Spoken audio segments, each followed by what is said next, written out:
Hi, I'm Lois Greenberg, and I'm at the home of Mr. Richard Cromartie, and I'm so happy to be here and honored to be here.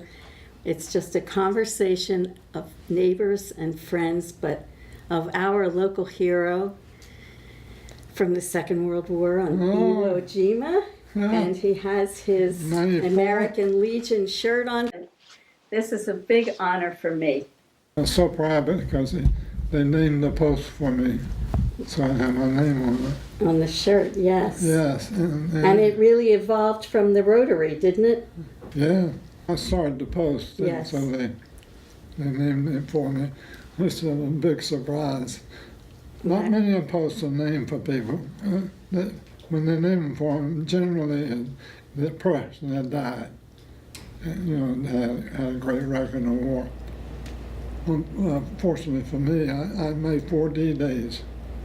And I met this man one day, and he said, "You know, Dick," he said, "I was in World War II." And I said, "So was I." And he said, "Well," he said, "I made a D-day, I landed on Utah Beach." I said, "Good. You want to try for 3 more?" I told him I had 4 D-days. I landed on the Marshall Islands, Saipan, and Tinian. And I was in the Marines, of course. These was taken on Iwo Jima. One of my men on the Japanese, and he had a brand new camera. And in my company, they gave it to me because he said it was all in Japanese. And it was, he didn't know how to use it anyway. He didn't want to take it home. And the Marines were very superstitious, some of them. And so he gave me the camera. And I took some pictures with it. And these are the pictures I took. With that camera? With that camera. Oh, my word. After I took the pictures, I came back to Maui, our base. I went to a place where they get things censored. And so I went in and I said, "I got some pictures," and to the guy, and I said, "I'd like to get them censored so I can send them home to my folks." He said, "You took pictures of where'd you take your pictures?" And I said, "On Iwo Jima." He said, "You can get court-martial for that." And I said, "Why?" He said, we have photographers and we have correspondents. Your job is to kill Japs. You're not supposed to be going around taking pictures. What'd you do with them?" I said, "I've got them here. I want to send them home to my folks." And he just kept shaking his head. And I said, "I'll tell you what, how about a quart of Jack Daniels? Would that help?" And he said, "Well, now, that was a little different." And so he censored them for me. And he said, "But you swear to me, you're just going to mail them to your folks." He censored them, you see, so I sent them home. Is this one your whole group? Yeah. And the flag there? That's a Japanese flag, yes. Oh, yeah. I think in the video that I saw, and I watched many times, you refer to the flag that you took from the man who had just been killed. Yeah, he had his helmet. Yeah. And I thought, he was behind a palm tree, and he was shooting at our men, like where the camera is. I was looking at the camera, and he'd go back behind. He'd go back and shoot, then he'd move back. And he did that and gave me a chance to get, and so when he came back, and I shot him in the head, and he knocked him down. I didn't go to him. It was like shooting about the balcony, about that far. And so we were moving on. And one of the men came to me and he said, "I saw you kill that guy." He said, "This has this stuff in his helmet." And I had his picture. He had his picture in there, and a flag. And he said, "Some of the Marine gave them to me." And I still have them. I have his picture and I have the flag. But that was, I hesitated to shoot the guy because I came all the time. Oh my God, I want to kill somebody. And then and I realized he was firing our troops, and I'm hesitating. Let's just kill him now. He's killing the people. So he was shooting at our troops, and I shot him.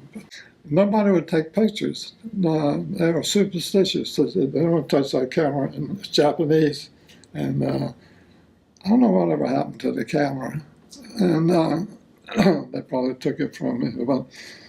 But anyway, I bribed the guy and sent them so I could send them home. And these are the pictures I took.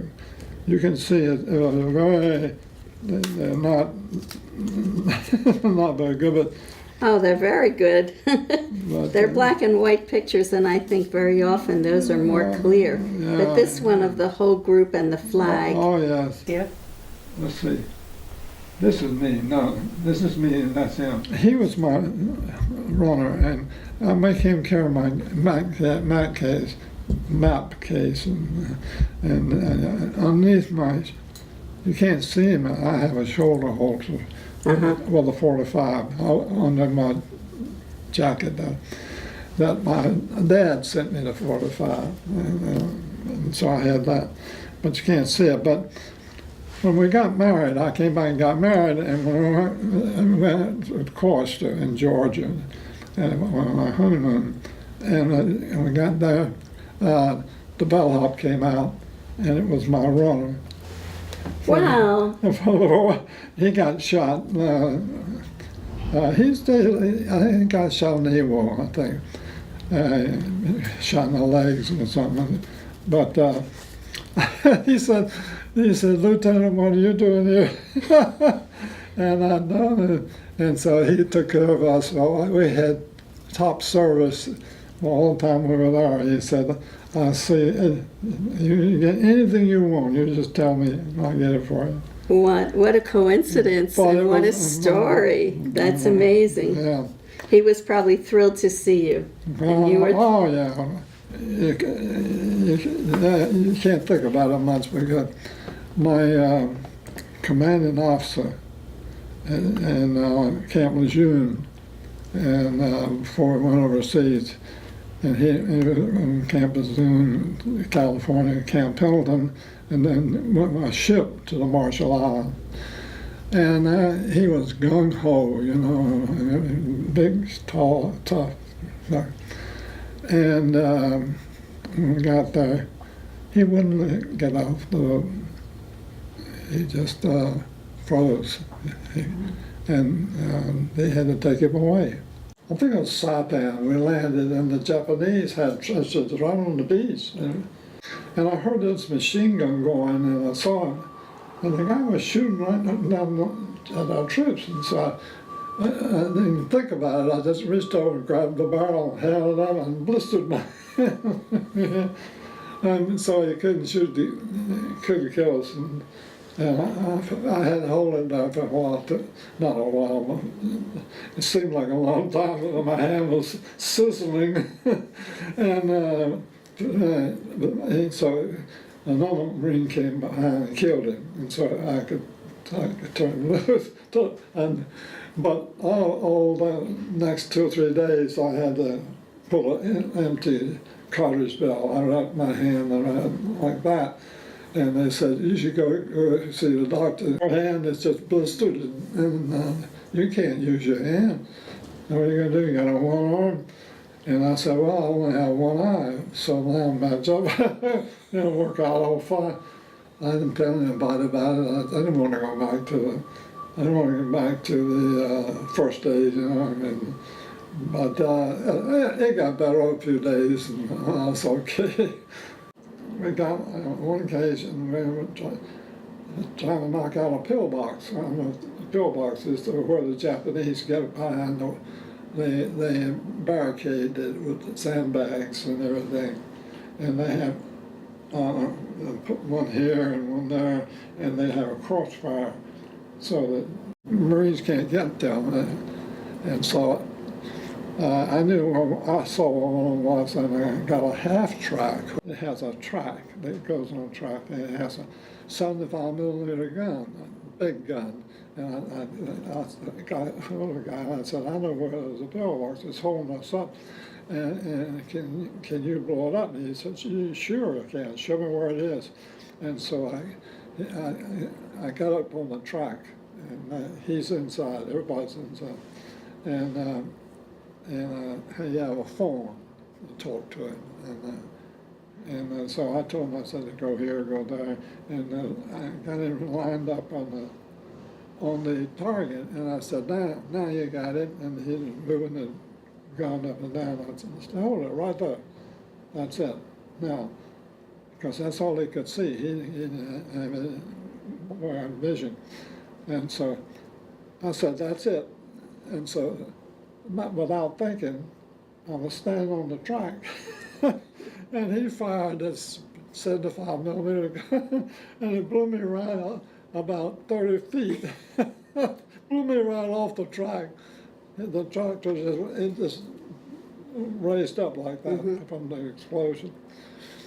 And I thought, good grief, I killed him. One of the things that I was so impressed when I saw the film was the letters that you wrote to your mother and father and to your aunt, and the letters that they wrote to you, and how you told them not to worry and to keep praying. And you told in one of the letters that the men and you were cussing and praying, and that you think you were praying more than you were cussing. That's because right. you came out. July the 17th, 1944. Dearest Mother, this is the very first chance I've had to write a letter to you. Yesterday made 6 months that I have been out of the United States. It seemed like 6 years. Also, yesterday was the first day since June 15th that we have not been in action. We are now resting for a while. Believe me, it's wonderful to be able to relax for a change without having any shooting at you. I'll tell you a little about the fight. There is much I can't tell because it is so fantastic no one would believe it. After the Marshall Islands fighting, we were overconfident. On the way into the beach, I was even reading a stateside funny paper until we passed the line of departure. Threw everything but the kitchen sink at us. Just like in the movies, shells were hitting all around our tractors. I looked at my men and tried to reassure them that everything was going okay, and to a man, they were all praying. As we came nearer the beach, machine gun bullets began hitting our tractor from the beach. I don't think I have ever prayed so hard before in my life. I was scared stiff. We almost turned over on the reef. It took us all day to fight our way 1,500 yards uphill and inland. All the time we were fighting, we cussed and prayed, but we must have prayed harder than we cussed. The first night they attacked us yelling "Bonsai" and "Marine, you die."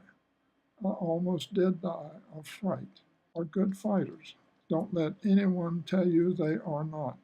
When we try to take them prisoner, they kill themselves and their families. Enough about the war over here. Don't worry about me. I'm still going strong. God willing, I'll be home after this war is over, and I hope it will be over soon. One other little thing. Believe it or not, we lived for 9 days on nothing. Absolutely nothing but water, sea rations, and only 2 quarts of water a day. I didn't take my clothes off or shoes off for 9 days, and I haven't shaved since I've been on this island. You should see me. Before we started this interview, Dick showed me this folder that he had. Do you want to tell about this they showed your film at the school, at the high school? And the teacher did, yeah. Yes. She was a school teacher, and she taught history. And so she showed it at the history class. Everybody in the class wrote me a letter. And this is a folder of all these letters, and they're just wonderful. They said, "Or you're scared."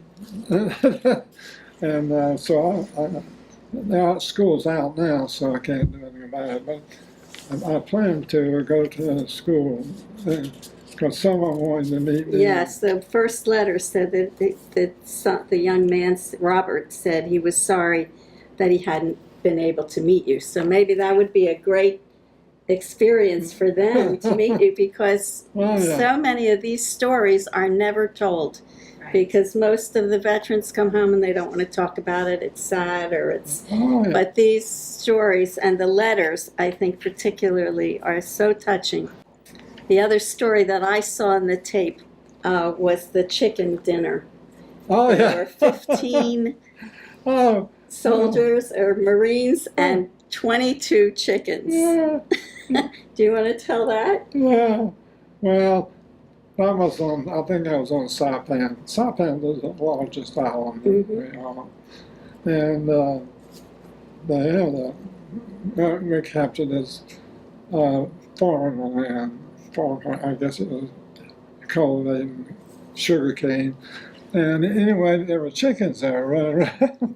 And one of the men that knew how to dress a chicken, so they had chicken. Can you imagine 15 But Marines and 22 chickens? oh, yeah.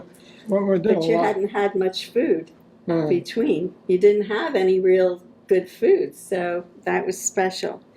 And the most special thing of all, and I must tell you, it's such an honor. I have not ever seen any of these medals in person, let alone to touch them. It's oh, yeah. really special. Do you want to tell a little bit about these? This one is, you Oh, said yeah. this is the silver. Well, this is a citation. You can just read this. For conspicuous gallantry in action against the enemy on Iwo Jima Volcano Islands on February 22nd, 1945, as platoon leader of a Marine rifle platoon. And this goes with this silver medal. First Lieutenant Cromartie volunteered to lead a combat night patrol and succeeded in annihilating the enemy. Disregarding the great risk for his own safety, he led his combat patrol until the enemy was discovered, at which time his patrol killed 3 and pursued and put the remainder of the enemy to flight. Then he pursued closely until the enemy were driven into elements of his platoon and annihilated. As a result of his courageous action, the menace to rearward supply areas from the enemy were eliminated. His courage and conduct throughout were in keeping with the highest tradition of the United States Naval Service, and that was signed by H.M. Smith, Lieutenant General, U.S. Marine Corps. It's the very special Purple Heart. Well, that's the Purple Heart. Okay. I believe it or not, I got shot and didn't know it because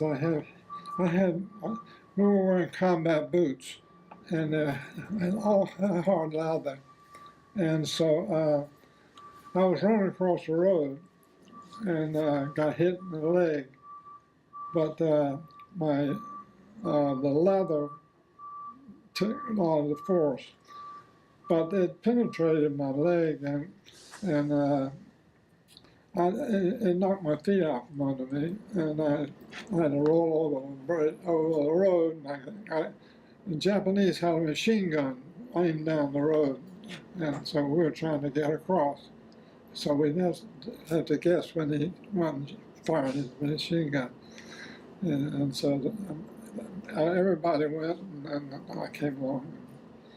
They hit me in the leg, and next day, one of my men said, we had a code name, and my name was George, and so that the Japs would know my rank, because they pick out the officers and kill them, and so we had a code name, like Tom and Harry, whatever. Mine was George, and it said, George, there's blood on your boot, and I said, how could that be? And he said, well, I don't know. I can't imagine what happened. And then I got to thinking back, left foot started bothering me. And so they had a Jeep that would come up and bring supplies and take wounded Marines back to the beach where the doctors were. Mm-hmm. And so about that time, the guy came up with a Jeep bringing supplies. And I said, can I get a ride with you down to the beach? There's something wrong with my leg. And so he said, sure, jump on. And so I got on, and two or three other Marines were wounded. He put them on and took me back, and they checked me in. And he said, what's the trouble? I said, I don't know, something wrong with my leg. And he said, well, we'll cut your boot off. He had a straight razor, and he just cut one side and then peeled it off. And he said, well, you're the luckiest guy in the world because you shot you. And the bullet went up above your ankle, but it didn't hit a vein or anything. It just, your boot slowed it down. Saved you. Yeah, wow. Isn't that amazing? And so it's in your boot. The bullet was still It's in still it. in the boot. It didn't go through the other side. It couldn't get out of the boot. And but he said, you can go home because you've been wounded. And he said, find a hole and get in it. It was about 2 o'clock in the afternoon. He said, we can't get you off the island until dark because the Japs know where we are. And so I said, go over there and get you to find a hole. And I found another boot. He said, there are a lot of boots around here. And so I got another boot, and I put that on. And I got in the hole, I had my rifle with me, and about that time a mortar shell came over and almost covered me up with dirt and sand. And I said, good grief, I'm not going to stay here. It was about 2 o'clock in the afternoon. I said, I'll get killed. And, you know, people don't realize it, but sometimes the safest place is where you get so close to the enemy that they can't do much. It's like boxing. You know, if you box somebody, you get away from him, he can give you a knockout punch, but If you're real close. you stay close, they can't do it. And so I was out of my element, and so I said, I'm going, about that time the Jeep was going back up with some pickups and whatever. So I got to ride back up to the, and my sergeant was very disappointed. He had taken over the platoon, and he said, why didn't you go home? And I said, I probably never made it. So I got that's how I got the Purple Heart. Purple Heart. Experiences in Maui when you were having your R&R. Oh, the Hawaiian Islands, they grow sugarcane, and that was a big product. This lady had a house, and the lady she wanted me to meet was 21 years old, and she was her niece. She came there from Seattle to teach it 1 year and got caught in the war and couldn't get back. And so she was there. And so I would date her, and she'd take me to all the things. They had memberships and everything. They were one of five families on the island, everything. And they wanted sugar and whatever, pineapples and all that. And they had memberships and everything. And they gave me associate membership, card, you know. The top men, all the generals, and lived in houses right across the street from her. And one day she called me and she said, Dick, and she had a Japanese maid. She was about 5 feet high. And she said, do you know how to play bridge? And I said, yes, I played all my life. And she said, well, we need a bridge partner. And so I said, I can't get there. I don't have transportation. She said, Well, I'll arrange for that. And pretty soon, that corporal comes over and he said, I've got your Jeep for you. And so I went over there that night and I played bridge with, I called her Aunt May, and Aunt May and three generals. No, two generals. I had to make a, we had four. And the commanding general that I was in, it was there, and oh my God. And so, but as soon as I came in, they just sat down and said, now Dick, it's going to be Dick and Charlie and the first names. He said, and then when you leave here, forget it. But everything here, while we're playing bridge, and so they love to play bridge, and so they called me to play bridge, and it being late, I said it was just pretty late, and so and they said, don't worry about it, and Aunt May gave me a room in her house, and so I had a shower and I kept some extra clothes there, and her maid would come in and she'd wake me up at 5 o'clock in the morning. She'd tap on my door and she'd say, your breakfast is ready for you. And she'd fix me a breakfast, and I'd had my Jeep driver pick me up. I lived like a king. That's a great story. And nobody knew about that, you know. They kept saying, Dick, you're up to something. What's going on? And I never did tell them, but my life on that, like I said, being in the service for me was heaven or hell. I was either, I had an outrigger club membership that people would die for, and social membership in all these places. And I'd pick up some girl, you know, I'd be in a bar and I'd say, this beautiful girl, and I'd say, what are you doing in this bar? And she'd say, well, my friend brought me here. I said, let's go over to the other outrigger club. You'd like to go there? And she said, oh, yeah. Oh, yeah, I live like a king. So you made some good connections there. Oh, yeah. Yeah, that's great. And, Maybe because of bridge. pardon me? Because you were the fourth in bridge Oh, with yeah. the two generals. I played bridge at Duke when I was at school, and because I didn't have enough money to play poker, and I carried a deck of cards with me all the time at Duke. You know, I graduated from high school at 15. I had a Duke at 15. I was 15 years old. I had to be there in August, 2 weeks earlier, because I wanted to play football. And so when I got there to play football, and the coach said, he said, well, Dick, where'd you play football? I said, I've never played football. He said, you never played football? And you're going to start at Duke? I've never seen a football game. And I hadn't, because I came to a little town in Garland. And he said, that's amazing. He said, you listen to me, and I'll make you a great football player. I get all these kids from high schools, and they think they're the greatest football players in the world. I spent all my time trying to change them.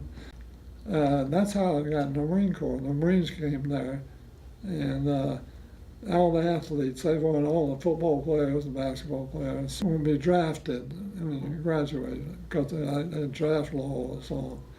And they said, we'll make you a BSc in the Marine Corps. Yeah. And so they, and I heard about it, and I wasn't going to go to the meeting, and my roommate said, Dick, you better go to the meeting. They said, we get a day off, and they're going to have a lunch. So I did. I said, okay. And I went there, and the doctor was there, and he examined me, and he discovered I had this, something on my spine, spurring in on my spine. Somebody said, son, he said, you'll nobody to take you. And he said, you can't go in the service. But he said you can do everything else. You walk around, all, but it was draining, and it was, sometimes it would get painful. And so he said, but you'll never have to go to service. And I said, okay. And then, lo and behold, when I graduated, I went there. My roommate went in the Navy, became a Navy officer in Chicago. And so I thought, I'll do that too. I tried to get in the Air Force, but I can't see out of my right eye. I stuck a nail in my right eye, and it doesn't open and close by itself. Right light, I have to close my right eye. And so I couldn't get in the Air Force. And so then I went up to Raleigh, North Carolina, and to join the Navy, like my roommate. And I went to the Navy desk, and I said, how soon can I join the Navy? And he said, do you already have all your papers? And I said, yeah, I've got them all right here. And I put them on the desk. And he said, well, it'll take about 3 weeks. And I said, I haven't got 3 weeks. And I got drafted before. And I said, give me my papers. And I took them away from him. And we had a little tug of war. Because he gets credit for everybody. For recruiting. And he yeah. wanted to, but he couldn't change to 3 weeks. And so I finally got my papers back. And I'm in the hall, and I took a bus up to Raleigh from where I lived, and I said, they don't have a bill. I said, I haven't got much time to catch the bus to get back home. And I looked down the hall, and I saw this big sign, and it says $75, U.S. Marine. And so I went down there, and I said, well, here's the chance. And I joined the Marines. And so I went down the end of the hall, and there was a Marine corporal sitting at the desk with his feet up on the table on the desk, and I opened the door, and he quickly got his feet off the desk, and I said, how long did it take me to join the Marine Corps? And he said, about 20 minutes. That was right for you. I said, that's fun. I said, well, that's what I like to do. And he said, okay. He said, let me get some papers. And so he opened the drawer to death and got some papers out. And he said, now, you'll be a private in the Marines? And I said, no. I said, I want to be a Marine officer. And he said, oh, well, then you have to talk to the officer. And so he went and got this Marine officer. He came in. And he said, son, have you seen the papers today? And I said, no. He said, well, look at this headline. And he held up the paper, and it said, Marines landed in Guadalcanal, and they had 50% casualties. He said, you still want to join the Marines? And I said, yes, I never heard of it. I said, yeah. He said, okay. He said, now, let's get started. He says, sign this paper and sign here and sign here, and I'm signing on it. And one of them said, who do you send remains to or something? And I said, what's this about? Remains.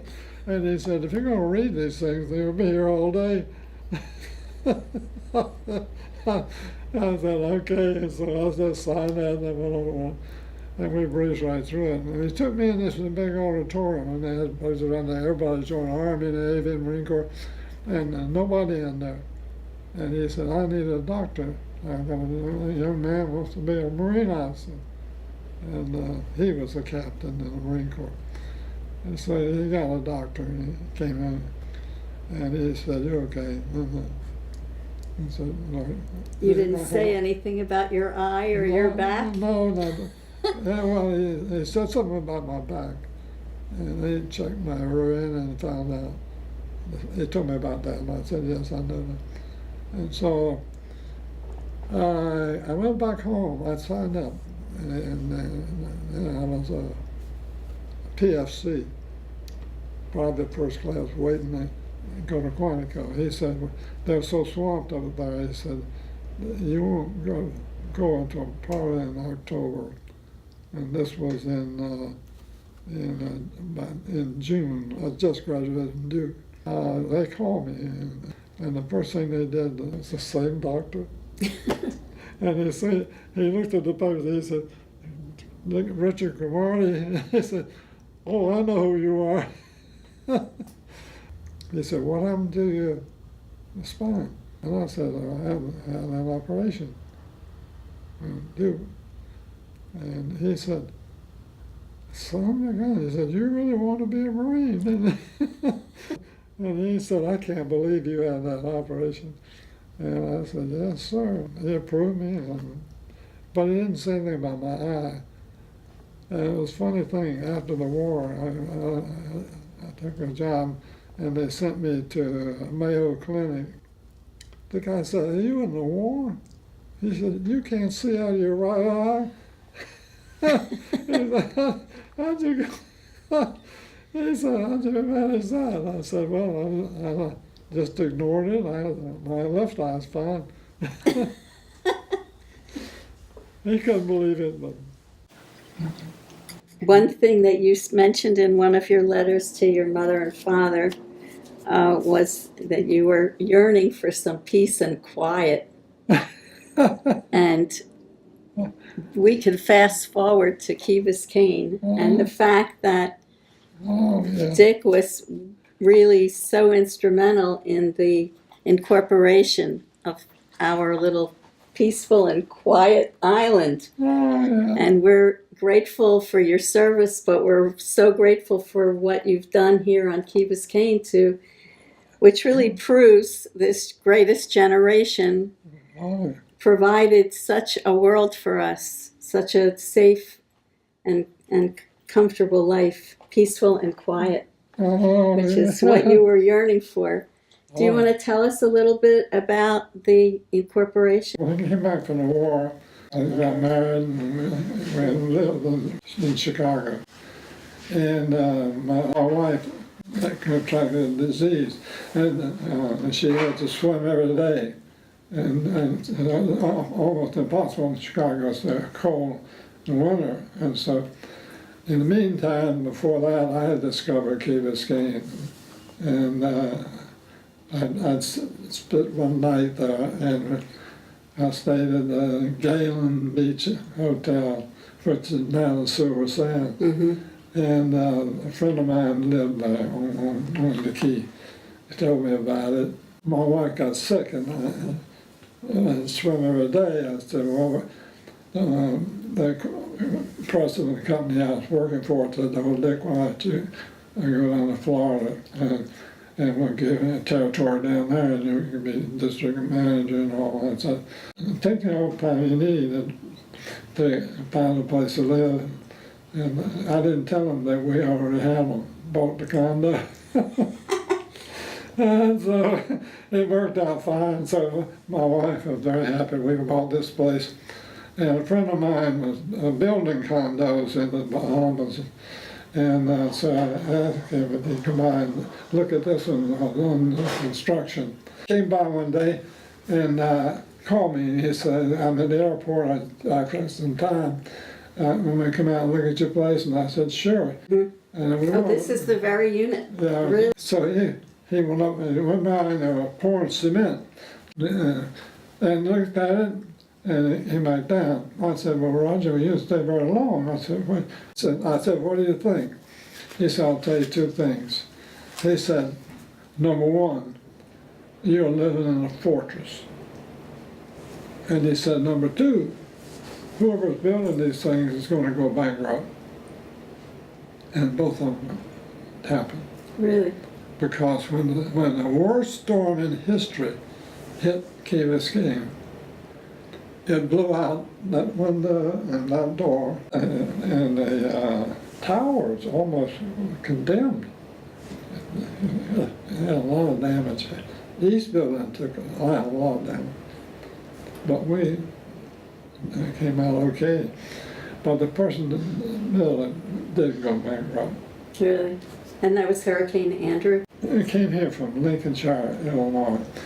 And it was a subdivision when we moved in there. And I organized it. It was a nice community. Started a little newspaper. I said to my wife, I said, Emma, we live here and had a nice homes. Each house was on half acre, and it looked like a park, and everything. And so I said, I'm going to try to incorporate it. And so then nobody wanted to do it because they said, we left a city, we don't want it. I said, yeah, but if you don't, the county will do it for you, and you don't have any participation. And so I started this little newspaper, and I started talking about incorporating. And then finally took a vote, and we won the incorporation, and by about 10 votes or something. And I went around and I campaigned for it. I went to every house in the village, and so we incorporated, named it Lincolnshire. So when I came down here, I met this guy, Bill Crossdale, and he was trying to incorporate Key Biscayne. So you already had the experience of that, yeah. yes. And my wife said, "Oh, here we go again." And I said, "Well, I can't mess this up." And so I got hold of Bill, and I said, "Bill, how you doing?" And Helen White was his secretary. And so I said, "Bill," I said, "let me give you a hand. And just to incorporate it," I said, "now," I said, "the first thing you got to do is, again, you got to tell people what you're doing." And I said, I had a little newspaper, so we got to get some kind of publication, and we can mail it out, and so and we can tell them the benefits of incorporation and everything. And so he agreed with it, and so we did that. And then I said, we got to get some money. But anyway, he's a real estate operator, and he owned Jamaica Inn, which was a nice, beautiful restaurant.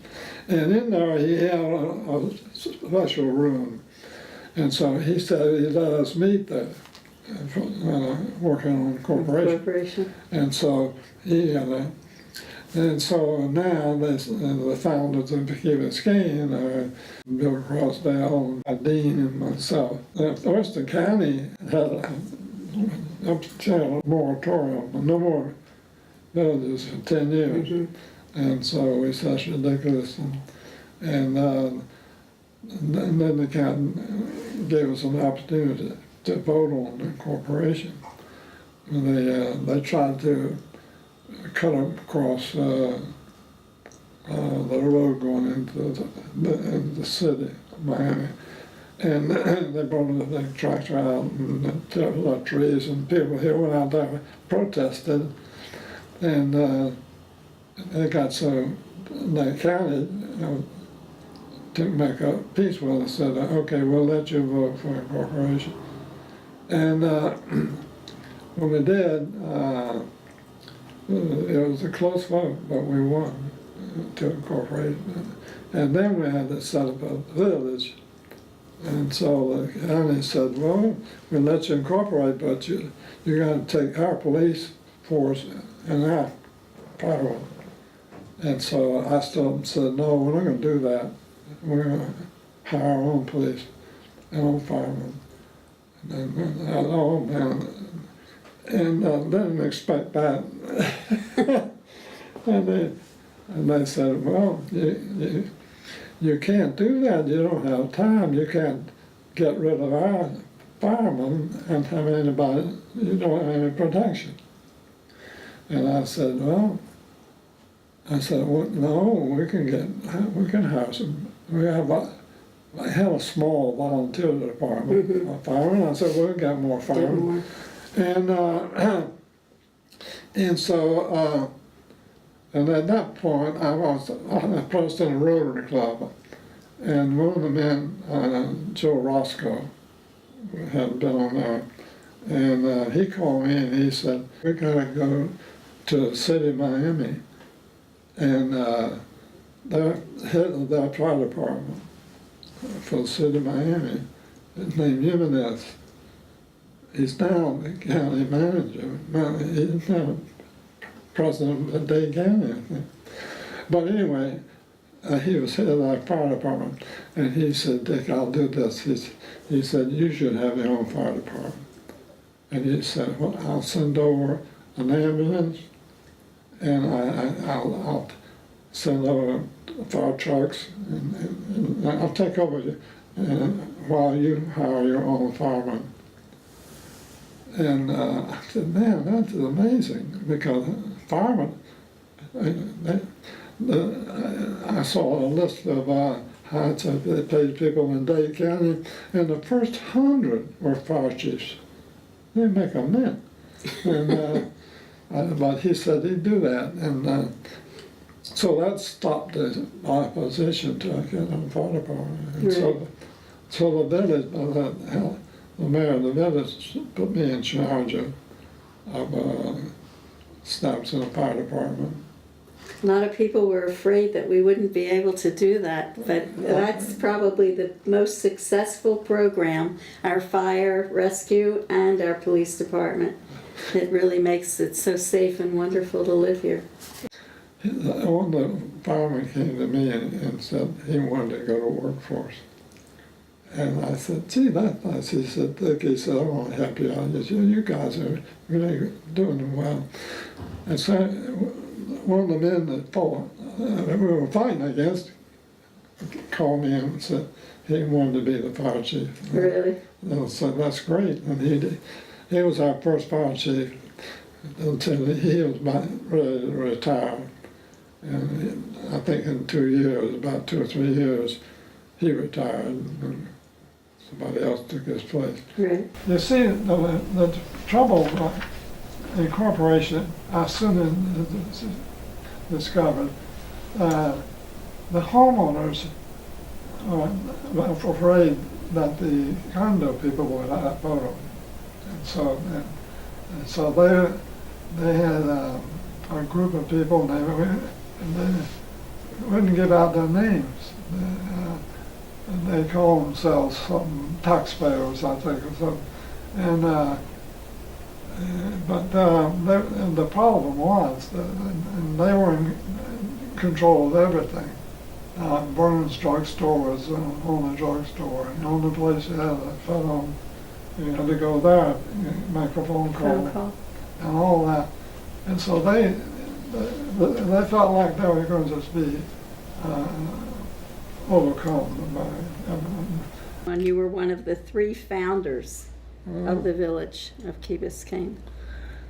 And I went into, after we incorporated, I went into a store, and my wife had bought a swimsuit, and asked me to go pick it up for her. And so I went in there to pick up my wife's swimsuit, and the clerk came to, and I told the clerk, I said, I'm Dick Cromartie, I just want to pick up my wife's suit. And she wore a swimsuit, and she said, well, I'll go get it for you. And about that time, the owner came out and said, get out of my house. And she started screaming at me. Oh my. Get out of my place. She said, you got incorporated, and now look. Now, and she was all upset about it. And about, I don't know how many years later, she met me on the street, and I thought, oh, here she comes again. And she said, I want to apologize to you. And because her house had doubled or tripled in price, and incorporation was just the greatest thing that we did. Absolutely. And then I had a lot of other people come up and tell me that you made my house worth $1 million. Now, just a lot, $1 million. When we incorporated in 1991, and it was a struggle, which you led, then came Hurricane Andrew right after that. We were here when the hurricane hit, and we went over to, we evacuated the island. And, they wouldn't let us back for 2 days. and the storm hit on Sunday, I think, Saturday or Sunday, and everyone gathered at the toll gate trying to get back, and finally they let us in, and one didn't want us to come in, but you couldn't get through the trees. Trees and boats were across the Crandon Boulevard. And those awful Australian pines were the worst thing in the world. So I came into my apartment. I came in. It was pitch dark, and I went where our front desk is downstairs. The phone was ringing. I picked it up. Some guy was calling from Mexico, and he wanted to know about he owned an apartment here. And he said, "Would you go upstairs and check my?" I said, "Are you crazy?" I said, "I'm standing in the pitch dark. We don't have any service or anything." And I said, "As far as I know, everything is okay, but I can't go up and check your apartment. I can't see. No light anywhere." And so I hung up. And what happened was they cut off the phones except long distance.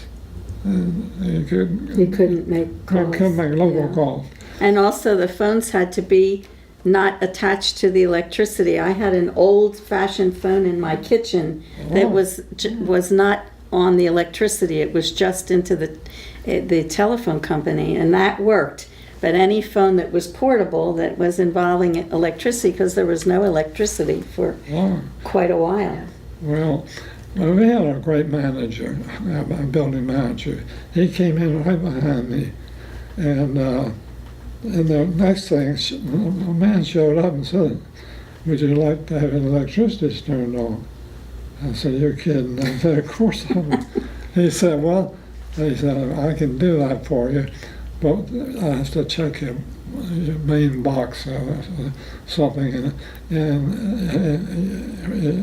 the manager gets here, call me, you get in touch with him. And at that time, my manager walked in, and he took him upstairs, and he checked out everything up there and turned the lights on. And we had electricity, and air conditioning, everything.